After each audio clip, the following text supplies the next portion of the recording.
असते.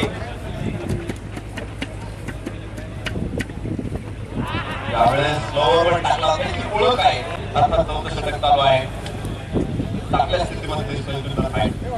हो उघड घेतलेला अजिंक्य पवार एक त्याला फाऊल करायला टाकला. हुक करायचा प्रयत्न होता. हो लागोपाठचा तिसरा चेंडू असित बॅटमध्ये येऊन गेलाय. बचाव ढिला होतोय. बचाव खराब जातोय. इथे शर्मा धाव फलकावरती 3 धावा. 14 षटक चालू असताना असित शेख अप्रतिम गोलंदाजी करतोय. 2 धावा आतापर्यंत फक्त करत गेला असित शेख. लास्ट ओव्हर मध्ये बाबू शेळकेला सुरुवात करून दिली होती. आता आसिफ शेख त्याच्यावरती खेळ करतोय आणि तेहतीस संघाला पुन्हा एकदा सामन्यामध्ये परत घेऊन येतोय. आसिफ शेख तसं पाहिलं तर हा नॉकआउट सामना आहे. हा सामना जर टाय झाला तर सुपर ओव्हर होणार आहे. लक्षात ठेवा. साखळीचे सामने टाय झाल्यानंतर आपण एक गुण देणार होतो. हा सामना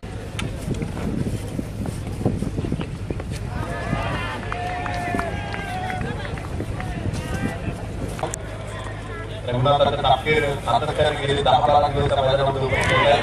आकाशामध्ये चेंडू आणि असित शेखने डावाला पाडलेला क्रीडार सामन्यामध्ये परत येण्याचा प्रयत्न हवेली हॅन्डरचा पुन्हा एकदा दाखवला दिसतोय.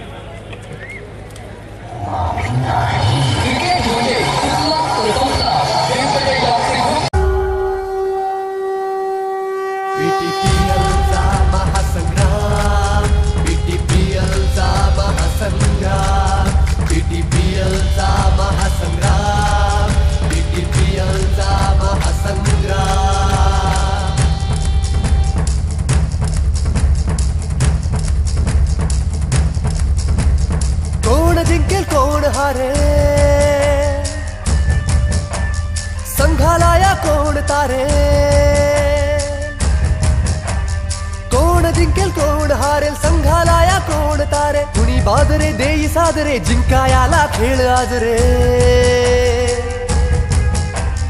कोण जिंकेल कोण हारेल